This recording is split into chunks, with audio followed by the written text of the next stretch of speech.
I'm in London. Da, da, da, da. Today I'm going to be sharing a personal story of why, despite being an avid traveler and having London on my bucket list for a very long time, I had never been to London until now. So join me as I explore this fascinating city and discover a few hidden gems.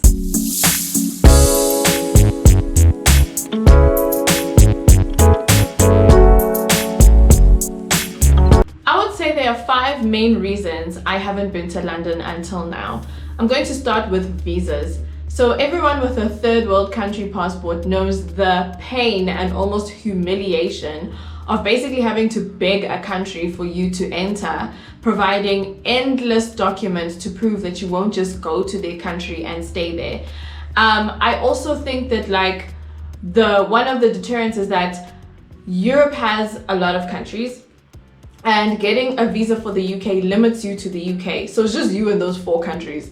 But when you get a Schengen, for example, you have access to a lot more countries than you would with a UK visa. And if you want to pass by London and do a European country, you then have to get 2 visas, and visas are not cheap.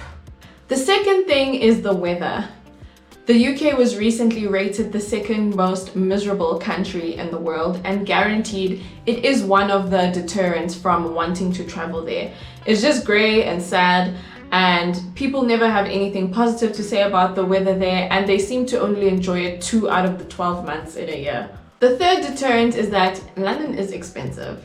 Eating there, sightseeing, staying there, breathing there, everything about London is expensive. Again, third world country problems. £1 is 23 Rand, and 23 Rand in South African can buy you, I think, a 2-litre Coke. So I couldn't fathom having the conversion conversation with myself every time I had to do something while I was there. The fourth thing is that there's no beach. Okay, there are beaches in the UK, but none of them look appealing whatsoever. I like a hot, humid beach, like Mediterranean vibes. And it doesn't seem like the UK offers any of that whatsoever. In fact, most of the beaches that I've seen seem to be those pebble beaches and not the ones with sand. So I like being near water. It's my piece of peace when I'm on vacation. And the UK doesn't seem to offer anything along those lines. The last thing is the people. I've not heard good things about the strangers, let's say. In London, I've heard that most people are really rude, so then I just assumed everyone would be rude.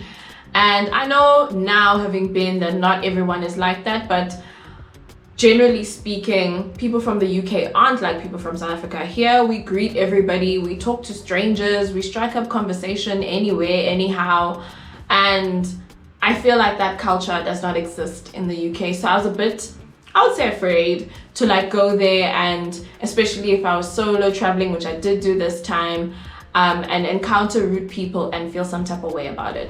I'm in London and I'm really excited to be here because it's like my first time. I don't know where I'm going because I don't have an itinerary for this trip. I don't have a plan, I don't have anything. I just booked return travel. So I'm walking and I'm gonna see where it takes me.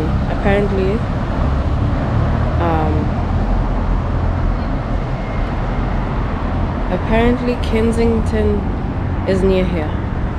Or I'm in Kensington. The palace is near here, man. So I'm just gonna walk in that general direction and see what I feel like doing. The first one is public transport. I did not know that I could love efficient public transport that much. It's amazing how easy it is to get from one place to another in London when TfL is not on strike, of course. It's just a tap and go system. You are not fighting for your life with a ticket, whether it's physical or online. I only used the bus once, and even then it was the same story, just tap and go. It was really the easiest way to get around the city, and having been to other European countries, I feel like the underground is really advanced in the way that you can just get from one place to another. It's very different to Johannesburg, where we have a barely existing public transport system. So here pretty much everyone has a car. It's not a very walkable city either. So I enjoyed that like aspect of being in London. The other thing is food. Okay, so the food is not as horrible as people make it out to be, but it's also not groundbreaking whatsoever. I will say that I have had better food in Johannesburg, but there is one dinner that I had with my cousins where we went to the Nomad Hotel, and that food was memorable. No. Earlier in this video, I mentioned 5 deterrents for me traveling to London, and now I'm going to mention reasons or things that happened that challenged those initial conceptions that I had about traveling to London. So I'm going to start with the first one, which was visas. The visa process was very quick, and I can appreciate that. I've got my passport back within a week of application, and that is 1,000 times quicker than the Schengen process. In the Schengen process, you can wait up to 3 weeks to get your passport back. So shout out to the UK visa process, because that one was quick, fast, in a hurry. The second thing was the weather. So I went to London in October, and yes, stereotypically it was grey, but it wasn't cold. It was just windy, and one of the days it was actually quite warm. Oh my god, it's warm. It's actually warm. A few moments later. Okay, the weather just turned. It's a bit windy again, so I don't think I'm going to regret the jacket. So I could appreciate that. I at least went in with the expectation knowing that the weather was going to be amazing. So I was actually pleasantly surprised when it was slightly warmer than I had expected. As previously mentioned, London can be super expensive, especially when you're traveling on a weaker currency. However, I did discover that if you find specials in the right places at the right time, you can really stretch your funds, especially drinks wise. For example, I found this lovely Mexican restaurant, and they were running a lunch special and a drinks special happy hour at the same time. I've destroyed the flight. Ha ha ha ha. Now to go to the other one. Yes. This is also my second cocktail. Cause it's happy hour. And I think the total bill for that was £30. So comparing it to what I had spent leading up to that day, I don't know if that's reasonable or expensive. To me, it seemed reasonable for London, obviously.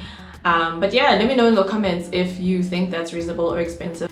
I think people in the UK can be mistaken as unfriendly simply because they mind their own business. They're not looking to start conversations with strangers, and they're definitely not trying to look in a stranger's direction. And I think as South Africans, it's very easy for us to take that personally, because in South Africa, we're like super polite and we love to greet everybody. So I think they're a bit misunderstood in that sense, but it also depends where you are. At a party, it's vibes. In the tube, not so much. The best organic interactions I had in the UK was when I went to the BBC Experience. There was a guy at reception who I was paying for the ticket, and he told me he hadn't had any lunch yet, and it was like 3 or 4 p.m. already. So I was just like, hey, go have your lunch and I can come back and see this experience another time. And he said, no, let me process your ticket and everything. And he did that for me, and I was like, please go eat. And we were just, you know, they call it banter with the receptionist and the guy who was doing my ticket. So that was a really like heartwarming South African-esque experience where, you know, you just strike up a conversation with a stranger and it's really like, ah, you know. Also, when I was inside the BBC Experience, I met a guy named Joseph. He was a security guard at the Experience, and he identified that I look a little bit East African, which I am. I'm half Ugandan, and he turns out he's from Kenya. So we had a whole conversation about how he ended up in the UK in the first place, what his life has been like there, and that was really nice. It's like, I love those like little organic interactions that are really that like really etch in my memory, and I actually still have Joseph's number to this day. I had no itinerary for my visit to London, but I did go through the Kensington Gardens, where there's lots of memories of Princess Diana. I also went to Buckingham Palace, because like, did you even go to London if you didn't go to Buckingham Palace? It's like going to Paris and not going to the Eiffel Tower. I also witnessed the changing of the guards, which was really cool, but it was in the rain, but I stayed for it, which was, I think it was dope. It was like cool to really see. I wonder if the Queen was home. Didn't they say if the flag is up, the Queen is home, if it's down, she's gone? Something like that. And I actually never looked out for that. I'm so mad. Because then I could have been like, Queen, shout out. No, wait. Hasn't she passed away at that time? She had. Sorry. Cut. So one was the Ivy in Kensington. What a place. It's a stunning restaurant. The service is impeccable. The food portions are big and tasty. Even the bathrooms are beautiful and smelled nice. Oh my gosh, it's like, I love that place. I love that place with my whole heart. There's also a place called Loco Mexicana in Pimlico, I think it's called. They have big jugs of cocktails, and that's where I had the happy hour cocktails. And their tapas are really tasty. I dusted everything off. I think I had nachos and a mussel something. But yeah, food there bangs. You should go there. The Nomad Hotel restaurant, I don't remember the area that it's in, although I used the Holborn station to get there and back. It's very nice for a lovely, like, intimate dinner, although the vibe in there can be a little bit too dark. They could turn the lighting up a touch. But I had some duck while I was there, and then I also had some of the best dessert. And I'm not really a dessert person.